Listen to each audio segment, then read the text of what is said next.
Hi students, welcome to Sri Lalita Physics Academy for IIT Entrance by Purnima. This is the second session of Newton's laws of motion without friction. In the last session, I covered I had given introduction of Newton's laws of motion and concept of force. I explained concept of force and changes produced by the force when it apply on the object, types of forces, Newton's first law of motion and why it got named as law of inertia, and the concept of inertia and its types with examples, frames of reference, concept of linear momentum, Newton's second law of motion and its equations, principle of conservation of linear momentum with examples and applications. This is what I covered in the last session. Now coming to the concept impulse.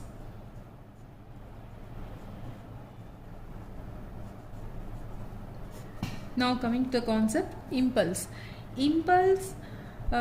Before studying impulse, I'll tell you one thing. According to Newton's second law of motion, if we apply any force, if we apply a certain external force on any particle, then it will produce some change in its momentum.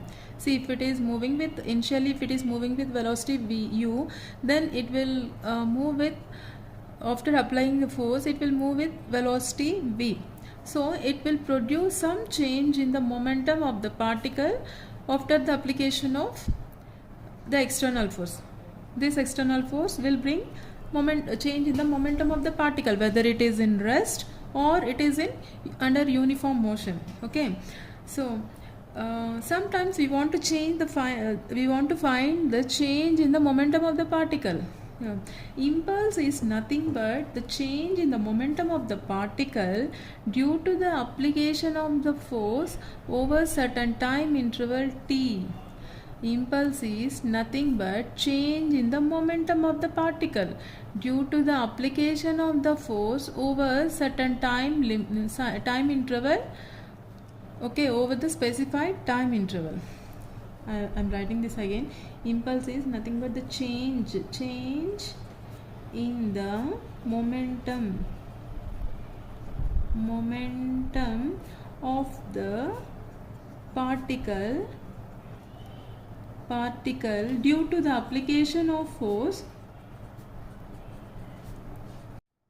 Now coming to this problem, see, in a particular car test, a car of mass 1500 kg collides with a wall as shown in the figure. A car of mass 1500 kg collides with a wall as shown in this figure. The initial and final velocities are given as vi. Initial velocity is minus 15 meters per second and final velocity is 5 meters per second. See here, it is minus is representing the both initial and final velocities are in opposite directions. If the collision lasts for 0.15 seconds, then find the impulse caused by the collision and the average force exerted on the car. Okay. See, here we need to find the impulse caused because of this collision and the average force exerted by the wall on the car. Okay, first change impulse means nothing but change in the momentum. Impulse, how to calculate the change in the momentum means, see, initial momentum is m into v, final momentum minus initial momentum. Final momentum means m into vf minus initial momentum, m into vi.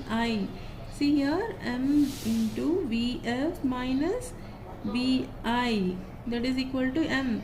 See, 1500 mass of the car, 1500 into vf minus vi. Vf means what is the final velocity? 5, and initial velocity is 15 minus 15.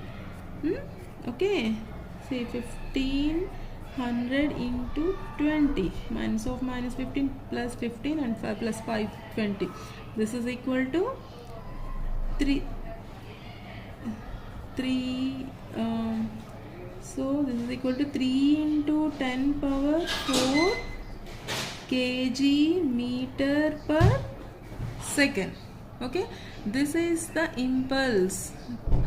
caused due to this collision.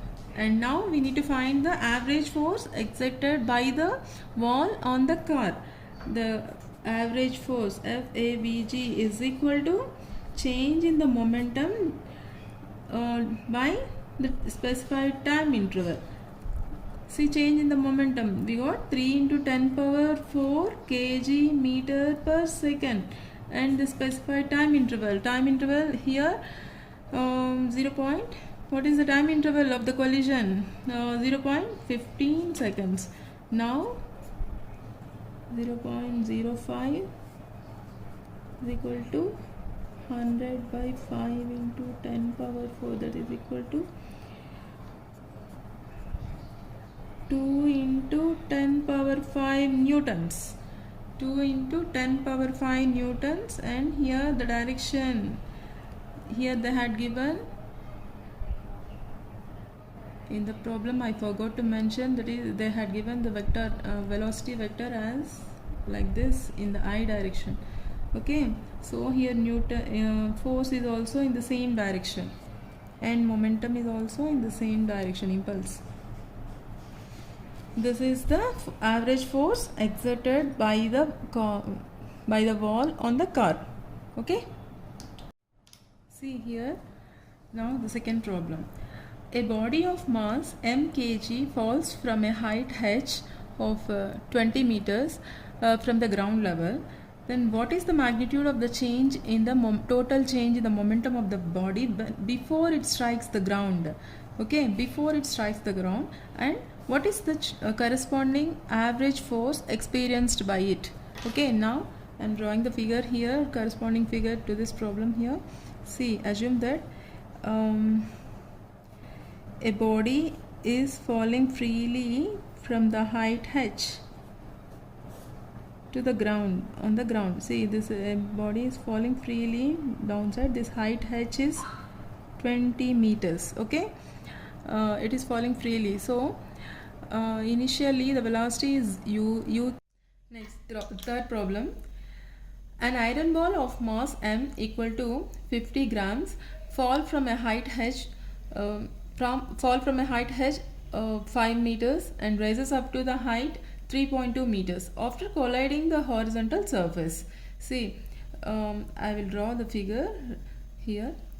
See, if the time of contact of the glass, that means the surface with the ball, is delta t equal to t 0.2 seconds, then find the force exerted on the ball by the horizontal surface. See, I am drawing the figure related to this problem. See, here there is a horizontal surface and an iron ball is falling from a height h. See, from a height h which is equal to 5 meters. Okay, in this direction it is falling down and now after hitting this surface it will rebound again and it reaches a height up to 3.2 meters. 3.2 meters. Okay, this is h1 and this is h2. So we need to find the force exerted by the ground, by the surface on the ball, on the iron ball. Okay, to find the force exerted by the surface on the ball, first the average force FAVG is equal to rate of change of momentum. Rate of change of momentum. To find the rate of change of momentum, what we need? Change in the momentum and the time interval. See, the time of the contact we need. Time of the contact already they had given in the problem, right? And the rate of change in the momentum. Change in the momentum means initial difference between initial momentum and the final momentum. Okay, see, initial momentum. See here, initially it is falling down, so consider this as minus this velocity as minus velocity, and it is after hitting the ground it is going up, so consider this as plus v. Okay, this is minus vi and plus vf. Okay, now what is the initial to find the initial momentum and final momentum, what we need? See, f avg is equal to delta P by delta T. Okay, delta P means difference between initial velocity, initial momentum and final momentum. Initial momentum is equal to m into vi means vi, what as already I told you in the previous problem, when any object is falling from certain height, and when it is about to hitting the ground, it will reach a velocity which is equal to 2gh, where the height from which it is falling down, and here 2 and g is 10 meters per second square, 10 meter per second square, and h is h what they had given 5, and we need to consider this as negative. Okay, because it is falling down. So what is the value here? Minus 2 into 10, 20 into 5, see this is 10. Okay, 10 meter per second. Okay, this is vi. So pi is equal to minus, what is the m, what is the m value of the ball? 50 grams. 50 into 10 power minus 3. Here we need to convert all the quantities into mks units. So here they had given in the grams, we are converting that into kilograms. That we need to do, that we should not forget them. And here velocity, what is the velocity? 10. See, minus 10 meters per second. So this is minus 500 into 10 power minus 3 kg meter per second. And pf means mvf. What is the final velocity? See here, when it is rebounding, when it is rebound from the surface, after rebounding it will reach the maximum height h2 3.2. So what it will what is the velocity it will acquire after hitting the ground? That is also 2gh, that you can study in kinematics. Okay, now root 2gh, here 2 into 10 into, what is the here h1 and h2. See, what is the maximum height it is reached after hitting the ground? 3.2, and that is given in the problem. And see, this is root 64, so it is 8 meter per second. Okay, then pf is equal to 50 into 10 power minus 3, means m value I am writing here, it is given in the problem. And vf is 8 meters per second, 8. Okay, that is equal to 400 into 10 power minus 3 kg meter per second. Now delta p is equal to pf minus pi. See here, this is equal to 400 into 10 power minus 3 minus of minus 500 into 10 power minus 3. Okay, what is this? 900 into 10 power minus 3 kg meter per second. This is the delta p. Now the time interval, the time of contact, what is the time of contact? That is given in the problem. See, 0.02 seconds. So FABG is equal to delta P by delta T, that is equal to 900 into 10 power minus 3 by 0.02 is equal to 900 into 10 power minus 3 by 2 into 10 power minus 2. Here 10 power minus 1, this one and this cancel, and 45, this is equal to 45 newtons. Okay, in this way you need to find the average force exerted by the ball on the surface or by the surface on the ball, the same thing. Okay, this what about this third problem, and next I will tell you another problem. Now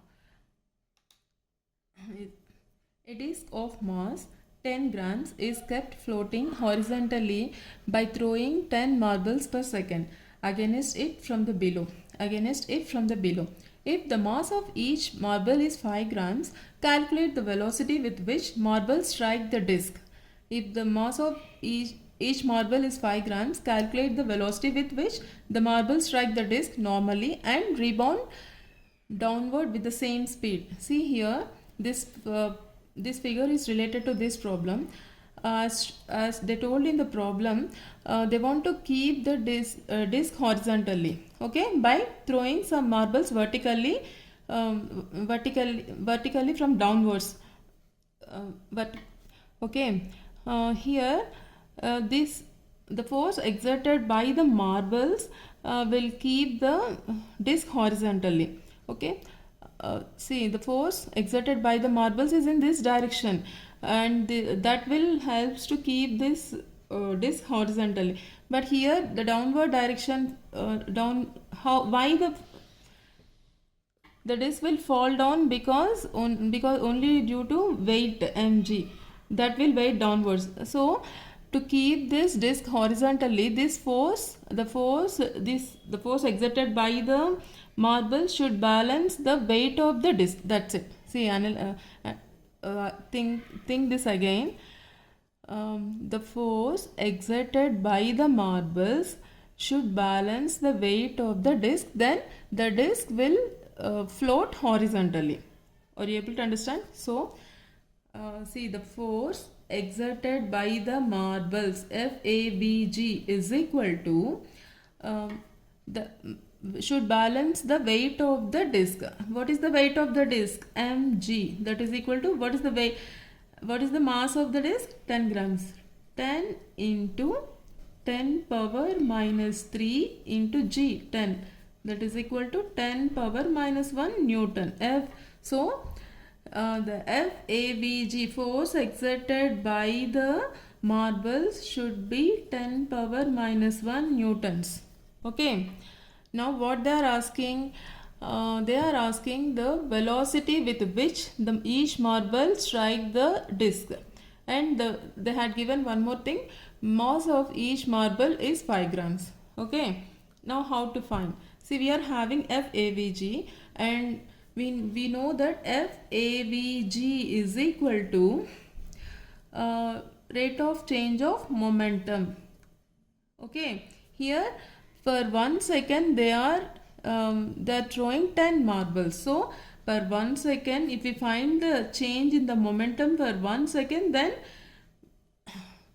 we can, through that we can find the velocity. Okay, now change of the momentum, change of the momentum is equal to Pf minus Pi. See, here we are finding everything during 1 second. So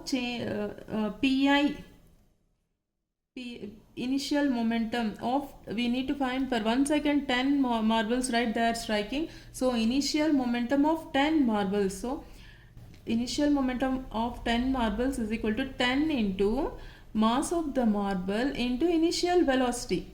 Okay, consider velocity of marble. Assume that velocity of marble is equal to v. Okay, then we need to write this as v. That is equal to 10 into, what is the mass of marble, each marble? 10 into, here 5 grams, 5 into 10 power minus 3 into v. This is equal to 5 into 10 power minus 2 v.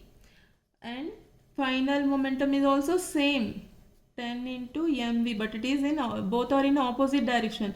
5 into 10 power minus 2 v. So here Pi is in upward direction and Pf is in downward direction. So take this as negative. Okay. Now the change in the momentum is equal to, Pf minus Pi is equal to minus 5 into 10 power minus 2 minus 5 into 10 power minus 2 v. Okay, v is also there. Now minus 10 into 10 power minus 2, but here we need only the difference, that's it, no need of sign. Okay, so change, we need to take this take just quantity, quantity of difference 10 into 10 power minus 2v, that is equal to 10 power minus 1v. Now we are finding this change in the momentum per 1 second, right?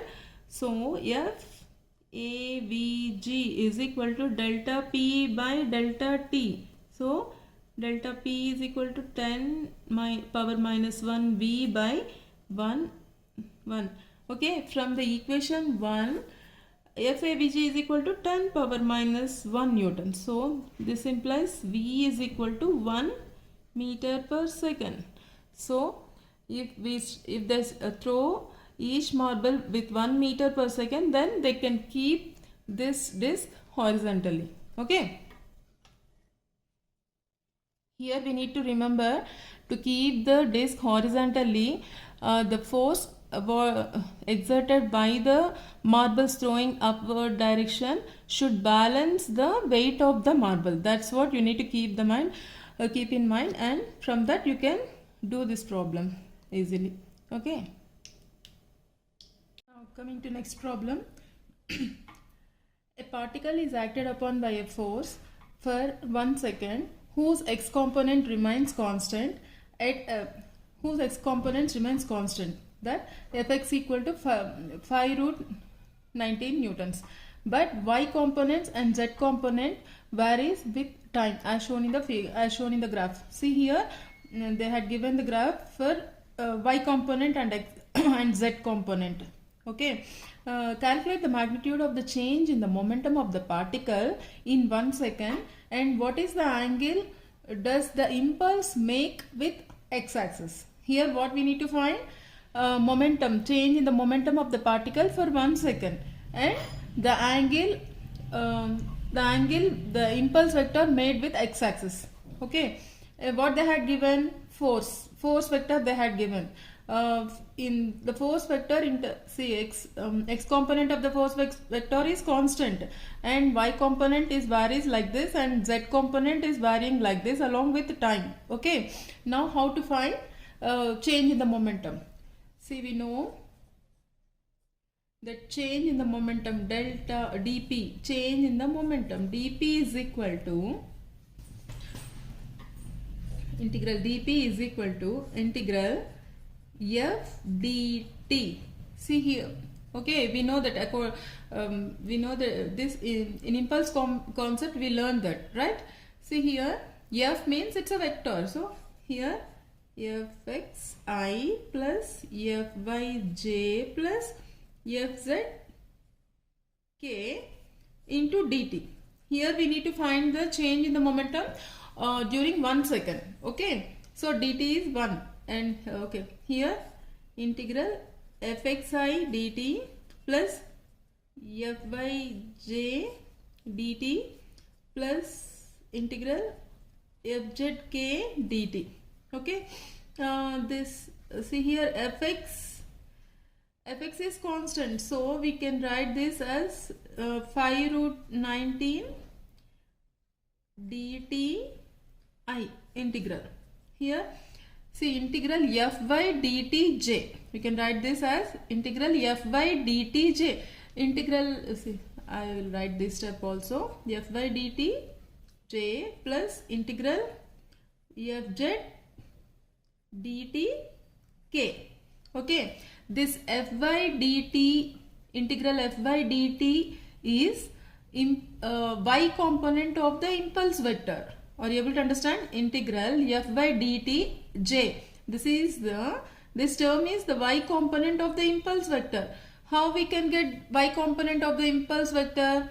We can get with y component of the with the help of the graph given for y component. Okay, here this is the graph given for y component through along with this time. Okay, the plot, already I told you in impulse concept, we can find the impulse with the help of the plot between time and force. See, this is the plot between time and force. Okay, the y component. The area under this plot gives impulse vector, impulse of the y component, in the y component of the impulse. Okay, the area under this plot over 1 second gives y component of the impulse vector. How we can get the area? It is the right angle triangle, half into base into height, half into 1 into 50. Okay, here it is constant, right? That's why we need to write 519 here, dt 1 second, so no need to write this here, plus for this we are getting we are writing this value from this graph, half into 1 into 50 j, plus this also we can get from, see, this is the z component of the impulse vector. Z component we can get from the z component force graph. Okay, this is the force graph for z component, force and time graph for z component. So to get the z component of the momentum, we need to calculate the area under this curve between 0 to 1 second. Okay, this area, that we can get half into 1 into, this is 100 k. Okay, you need to understand this clearly.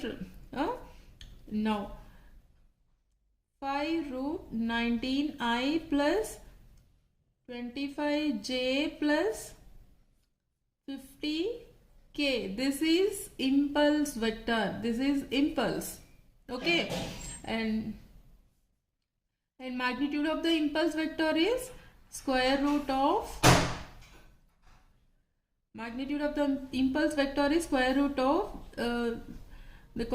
square root of x component square